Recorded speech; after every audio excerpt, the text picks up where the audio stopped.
Kita beralih ke informasi lain. Dengan menerapkan protokol kesehatan ketat, sebanyak 3 pasang pengantin melaksanakan nikah massal di Bantul, Yogyakarta.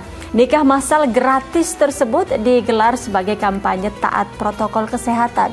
Bahkan peserta nikah massal juga turun ke jalan untuk membagikan masker kepada pengguna jalan. Dan kawinnya Endang Putih Astuti dengan mas kawin tersebut dibayar tunai. Inilah prosesi ijab kabul salah satu pasangan yang mengikuti nikah massal di kantor urusan agama Sewon, Bantul, Yogyakarta, Selasa siang. Meski kasus COVID-19 masih tinggi, tekad 3 pasang sejoli untuk meresmikan hubungan mereka tetap dilaksanakan.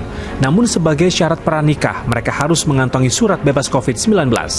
Sebelumnya mereka melakukan tes ginos dan setelah dinyatakan negatif, barulah mereka bisa menghadap penghulu untuk dinikahkan.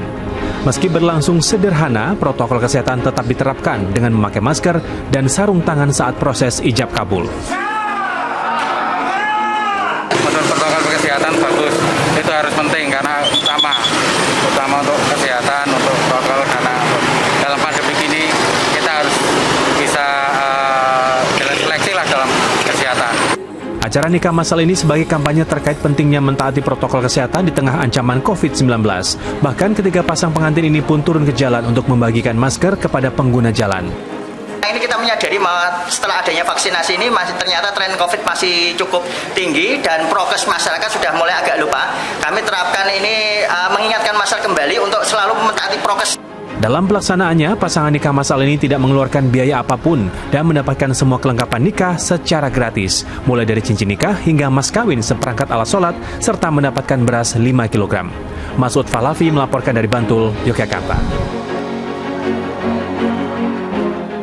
Wah, Masya Allah, Alhamdulillahirrabbilalamin. Kita doakan agar 3 pasang pengantin baru tadi menjadi keluarga yang sakinah, mawadah, warahmah. Amin ya rabbal alamin.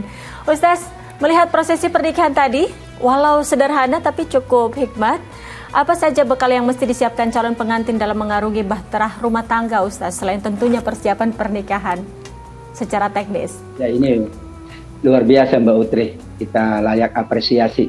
Karena inti dari pernikahan itu adalah pada saat akad nikah. Di situ ada wali, ada saksi, ada mahar, ada penghulu, ada kemudian ijab dan qabul. Maka itulah yang kemudian menjadi inti dari seluruh pernikahan. Dan tentu ya pernikahan yang dilakukan ini akan menjadi catatan. Catatan di mata Allah, catatan di mata kita sebagai manusia. Karena kita ingin ya nanti keluarga yang akan dibangun adalah keluarga yang diawali dari prosesi yang baik, prosesi yang mulia, dan prosesi yang khidmat. Kalau awal prosesnya adalah mulia, khidmat, kemudian menjaga ketenangan, menjaga kesehatan, selalu semuanya ikhlas menjalankannya, maka insya Allah rumah tangga yang akan dibangunnya juga berdasarkan prosesi awal tersebut. Karenanya inilah pernikahan yang sesungguhnya. Pernikahan itu intinya pada akad nikah. Kedua-duanya saling mencintai karena Allah. Kedua-duanya ikhlas untuk menerima pasangan apa adanya. Kedua-duanya juga membangunnya dari kebaikan, membangunnya dari kemuliaan. Wa ankihul ayyama minkum was-solihina min ibadik. Di surat An-Nur Allah mengingatkan, sesungguhnya pernikahan itu adalah menyatukan seorang yang soleh dengan seorang wanita yang soleh. Ketika disatukan yang soleh dan solehah, maka akan menghasilkan kesolehan-kesolehan berikutnya. Dan kemudian betul, apapun yang dilakukan oleh kedua pasangan suami istri yang sudah melangsungkan akad nikah akan dicatat pahala. Bahkan seorang suami, kata Nabi, menyuapkan istrinya makanan, itu dinilai pahala. Sukanya dinilai pahala, kesulitannya dinilai pahala, kesungguhannya dinilai pahala. Mungkin ada sedikit ya yang kita katakan ya pernak-pernik dalam rumah tangga, dinilai pahala pula. Karenanya berbahagialah bagi orang yang dapat melangsungkan pernikahan. Di masa pandemi pun tentu kita ya tetap mengedukasi bagaimana pernikahan itu atau akad nikah itu dijalankan dengan memperhatikan protokol kesehatan, sehingga khidmatlah secara proses akad nikah, khidmatlah juga secara kita mengikuti ketentuan protokol yang diberlakukan. Bahagia dunianya, berkah pula insya Allah. Amin ya rabbal alamin. Amin, amin ya rabbal alamin. Ustaz, namun bagaimana Ustaz jika ada sepasang kekasih begitu yang sudah secara mental mungkin sudah siap untuk menikah, tetapi secara ekonomi belum memiliki kemampuan untuk melaksanakan pernikahan, walaupun dengan sederhana begitu. Nah, apa yang harus dilakukan untuk menghindari zina?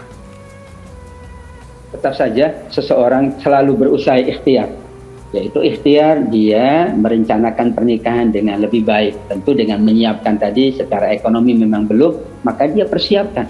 Karena persiapan untuk melakukan pernikahan itu juga dinilai pahala oleh Allah. Misalnya kemampuan ekonominya belum, maka dia bekerja dengan sungguh-sungguh, maka dia menyiapkan sungguh-sungguh, maka kemudian dia sungguh-sungguh menyiapkan, maka persiapan untuk sebuah pernikahan saja dinilai pahala di sisi Allah Subhanahu wa taala. Bahkan ini seorang Abu Bakar As-Siddiq, sahabat Nabi, ia katakan, iltamisu al-ghina fin nikah.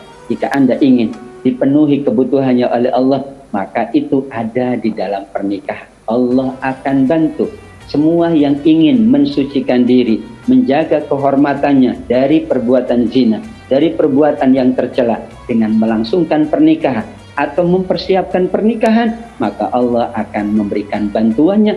Salasatun haqqan 'ala Allah aunuhum, sampai dikatakan oleh Nabi, 3 yang akan ditolong oleh Allah, yaitu yang pertama, an-nakih yuridul afaf, seseorang yang menikah karena menghindari perbuatan zina. Bagi yang belum mampu, sambil ia mempersiapkan, ia perbanyak puasa, kata Nabi, ia perbanyak dengan kesibukan-kesibukan yang baik, sehingga insya Allah terhindar dari perbuatan tercela tersebut sampai dia mampu untuk melangsungkan akad nikah. Masya Allah, Alhamdulillah Ustaz, terima kasih banyak Ustaz Astabik atas waktu dan tausiah yang diberikan untuk seluruh pemirsa Ajwa TV dalam Muslim Update kali ini. Sehat selalu Ustaz. Wassalamualaikum warahmatullahi wabarakatuh. Waalaikumsalam warahmatullahi wabarakatuh.